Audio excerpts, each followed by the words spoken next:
¿Por qué los japoneses apenas compran coches de Estados Unidos, fabricados allí? Como por ejemplo Ford o los de General Motors, etcétera, etcétera. Eso es una pregunta que ha salido a colación a raíz de esas declaraciones de Donald Trump de esto no puede ser, los japoneses apenas nos compran nuestros coches y en cambio nosotros, los de Estados Unidos, les compramos un mogollón de coches japoneses. Así que hay que ponerle aranceles como forma de solventar esto, que ya hemos comentado que es una barbaridad, que no tiene ningún tipo de sentido, pero fijaos que la respuesta a por qué los japoneses no compran coches estadounidenses se puede responder de forma muy rica, muy compleja también, y no es solo atendiendo a cuestiones monetarias o de demanda al uso, ¿no? Que se suelen utilizar por la economía convencional, sino que en realidad se suelen contestar muchísimo mejor con cuestiones institucionales, de tradición, incluso de regulación y otras más, y es lo que vamos a hacer en este vídeo, aprovechando un artículo que ha publicado Bill Mitchell, uno de los popes de la teoría monetaria moderna, en su blog, que os recomiendo mucho, que es una persona que ha trabajado y ha estado asesorando allí en Japón, así que conoce muy bien la sociedad japonesa y en ese artículo se ve claramente como no es un tema monetario, económico y mucho menos de aranceles, porque los aranceles a los coches estadounidenses desde Japón se quitaron desde los años 70, ¿vale? Como vamos a ver a continuación. Y os traigo este artículo, que es prácticamente un análisis, un repaso de este artículo de Bill Mitchell, porque me parece una forma brillante y muy bonita de entender cómo la realidad económica se entiende mucho mejor cuando es interdisciplinar. Cuando no solo coges temas como demanda, oferta, dinero, aranceles, impuestos y tal, no. La realidad económica se entiende mucho mejor cuando entiendes cómo funcionan los países, cuál es su geografía, cuáles son sus reglas, cuáles son sus instituciones, cuál es su idiosincrasia, su cultura, hasta su lenguaje. Todo eso es súper importante y enriquece muchísimo las herramientas analíticas. Vamos a verlo. Fijaos, aquí os traigo pues una noticia de entre todas las que hay de Donald Trump quejándose, ¿no? Critica el comercio automotriz con Japón. No aceptan autos estadounidenses. Esto es lo que dice Donald Trump desde hace unos cuantos meses y ha sido la base que ha utilizado para ponerle aranceles, ¿no? Que luego ya sabéis que los bajó, pero al 10%, ¿no? De momento están ahí los aranceles de Estados Unidos a Japón en general, pero para los coches están en el 25%. Ahí sí que se ha dejado. Para los coches de todo el mundo, también los de Japón.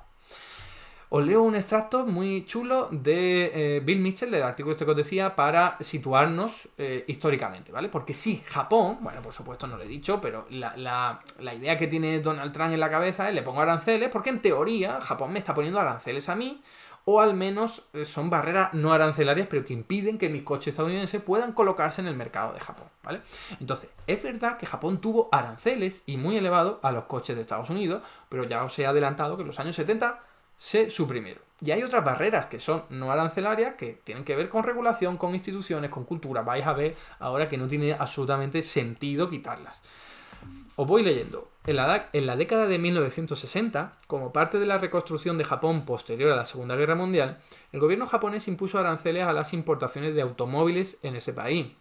La justificación de la industria incipiente.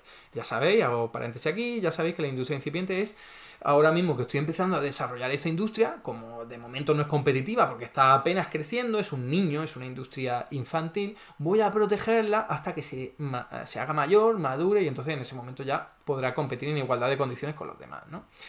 Sigo leyendo. En aquella época, los fabricantes de automóviles japoneses eran pequeños y aún no habían alcanzado los costes unitarios que habían conseguido los grandes fabricantes estadounidenses, obviamente, ¿no? Se establecieron aranceles de entre el 30 y el 40%, fijaos, muy elevado, dependiendo del tamaño del vehículo, además de impuestos internos sobre las ventas de automóviles, de entre el 15 y el 40%. O sea que no solo estaban los aranceles, sino que encima había impuestos de entre el 15 y el 40% que hacían muy poco competitivos, por decir prohibitivos, los coches de fuera, no solo de Estados Unidos, pero entre ellos, ¿no? Se impusieron aranceles e impuestos más altos a los vehículos más grandes porque los japoneses querían desalentar su compra por razones obvias, geografía, densidad, etc. Lo que por supuesto jugó en contra de los fabricantes estadounidenses, ¿vale? Y ya introducimos aquí un elemento que no es puramente económico, que es geográfico. Os presento el mapa en el que se puede ver todo el océano Pacífico prácticamente, Japón a un lado, Estados Unidos al otro. O sea, ¿podemos comparar un país con el otro? O sea, para nada, geográficamente, fijaos la locura que supone Estados Unidos en términos de extensión lo cual quiere decir que para desplazarte de un sitio a otro, pues vas a tener que echarle mucho tiempo, entre otras cosas. Y Japón, que es un archipiélago de islas, que encima cada isla tiene muy poco espacio y encima mucha gente, ¿no?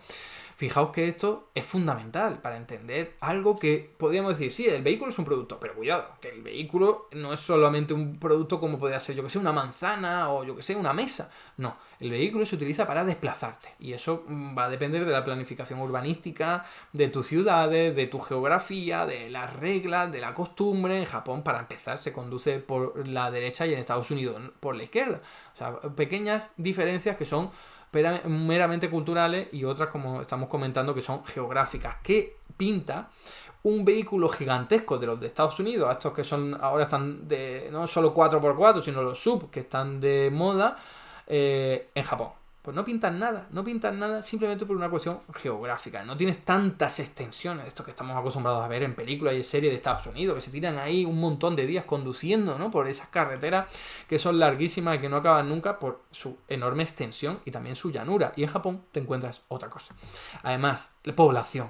Fijaos, en superficie, es que Estados Unidos tiene como 25 veces más superficie que Japón. O sea, locura. Y sin embargo, solo tiene un poquito menos de 3 veces más de población.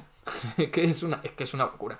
La densidad de población en Japón es 10 veces superior a la de Estados Unidos. Aquí lo podéis ver.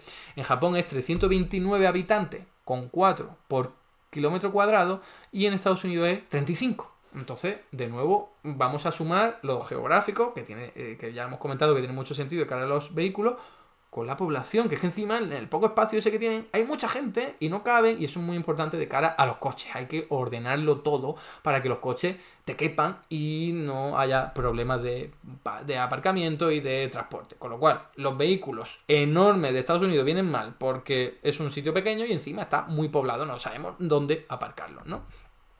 Sigo leyendo.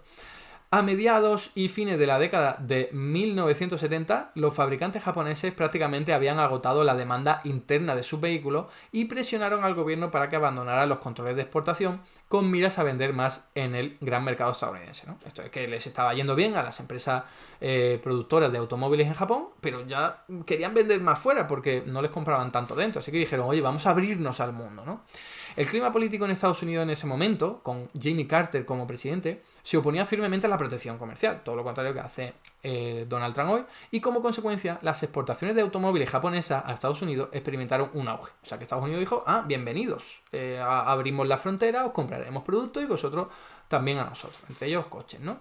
O eso en teoría, porque fijaos, en las negociaciones subsiguientes, el gobierno japonés abandonó el arancel a las importaciones de automóviles en 1977, ¿vale? En 1977 Japón ya quita todos los aranceles, ya no les va a poner un impuesto a los coches estadounidenses que entren en su país, y por lo tanto van a estar más baratos y los japoneses a lo mejor los compran, pero los datos muestran que las importaciones de vehículos extranjeros, aunque aumentaron un 16% en julio de 1978, un poquito después, en términos absolutos, los números eran pequeños, ¿vale? O sea que a pesar de que eran baratos para los japoneses, apenas compraron vehículos estadounidenses.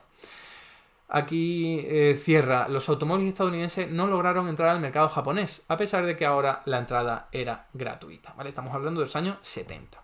Aquí podéis ver datos actuales que se encuentran en ese mismo artículo, para que veáis que los coches de Estados Unidos son los de abajo, la parte de abajo, ¿no? Cadillac, Chevrolet, Chrysler, Dodge, Ford, Jeep. Bueno, pues fijaos, las ventas para el año 2024. Estos son datos de 2024. O sea, 71 Cadillac, 41 Chevrolet. O sea, las unidades no sé muy bien, pero creo que son unidades, sin más, ¿sí? O no sé si está esto... En fin, yo creo que son unidades. O aunque fueran miles, da igual, porque en comparación con el resto, que son los los japoneses, como Toyota, Honda, Suzuki, Nissan, ahí los tenéis todos, pues palidece, obviamente, ¿eh? Y además fijaos que los de Estados Unidos pues tienen el tamaño normal y en cambio los japoneses tienen tamaño normal, el pequeño y el ligero, ¿vale? Entonces los japoneses también compran otras variedades de sus vehículos en tamaño más pequeño por lo que estamos comentando, ¿no? Al final, ¿cuánto supone el porcentaje de los vehículos estadounidenses? Un 0,23 o 0,24% del total. O sea, es ridículo, ¿no? Es absolutamente ridículo. Cuando Toyota, por ejemplo, pues supone el 30%, ¿no? Y hemos visto que esto desde los años 70 incluso, que no tiene que ver con aranceles. Entonces, ¿por qué? ¿Por qué los compran? Bueno, ya hemos visto algo. Os presento aquí algunos modelos que están ahora de moda en Japón, que son así más pequeñitos, más manejables, ¿no? Se llaman kei cars.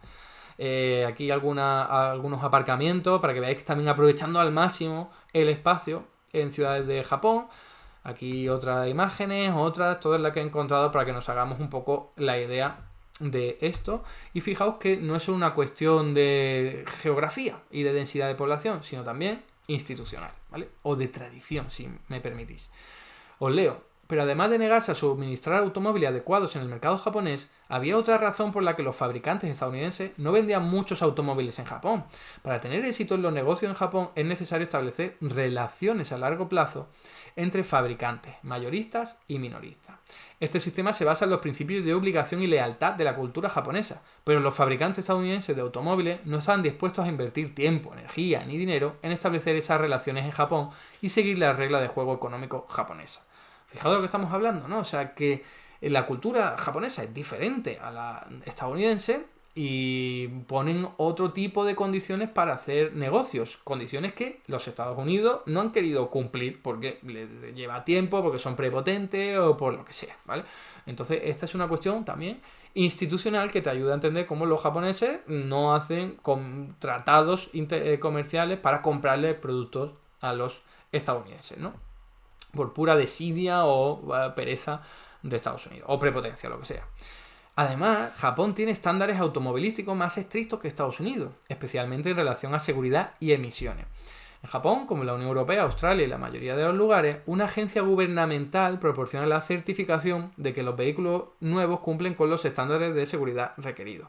En Estados Unidos existe una autocertificación por parte de los fabricantes. Fijaos la diferencia, ¿no? En Estados Unidos el propio fabricante dice todo esto ok y ya lo puede comercializar. En el resto de países no.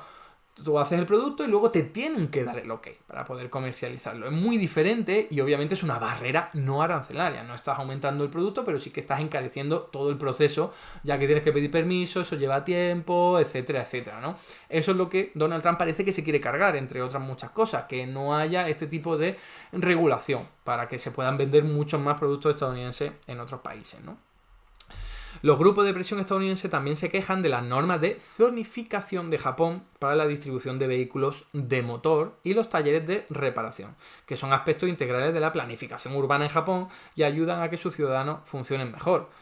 De nuevo lo mismo, o sea, para el aparcamiento, que es súper importante en Japón, pues vamos a tener unas normas muy estrictas y entonces, claro, si tiene que ser un tamaño determinado y está en Estados Unidos fabricando enormes coches, pues ahí no cabe, por poner otro ejemplo, ¿no?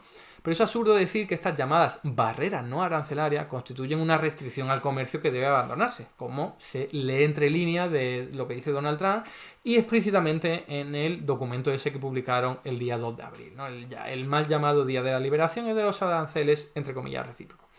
Si Estados Unidos pudiera hacer las cosas como quiere, el resto del mundo se embarcaría en una carrera hacia el abismo en materia de estándares que Japón y otras naciones consideran esenciales para mantener una sociedad de calidad. Claro, Estados Unidos, con su obsesión de libre mercado, lo que quiere hacer es que no haya aquí controles sanitarios, que no haya controles legales, que no haya apenas controles institucionales. Y así vendo mis productos de una forma mucho más fácil y no tengo que gastar mi dinero en eso y tal, pero por favor, la civilización primero y luego la venta de vehículos o lo que sea, ¿no? Entonces es súper importante también las cuestiones institucionales y de regulación. Os traigo aquí una imagen casi cogida al azar para que veáis que las calles de Tokio y de otras ciudades de Japón son estrechas por regla general y el espacio está muy codiciado y al final tú para aparcar tu coche lo tienes que meter en tu propio garaje interno, alguno público, pero que el tamaño, el espacio es muy reducido y al final pues obviamente todo eso tiene que estar muy bien planificado. Es una cuestión puramente, no sé cómo decirlo, el resultado de la geografía, de la densidad de población, unido a las cuestiones institucionales, de tradición. Eso es lo que explica que los Estados Unidos no puedan vender sus coches de una forma masiva o más o menos importante en Japón. No tiene que ver con los aranceles, no tiene que ver con el precio. Hay gente incluso que dice que los productos de vehículos de Estados Unidos son de peor calidad, pues lo podríamos sumar también aquí a este análisis que no viene introducido en el artículo de Bill Mitchell. Pero aquí la clave, que es lo que quería trasladaros, es que la realidad económica no se puede atender simplemente con demanda, oferta, precio y no sé qué, como hacen todos los economistas convencionales. No. Para entender bien la realidad lo que hay que hacer es que sea la economía interdisciplinar. Atender a las instituciones, atender a las reglas, atender a la cultura, atender a las tradiciones, a la regulación. Eso es lo que de verdad te ayuda a entender cómo funciona el mundo.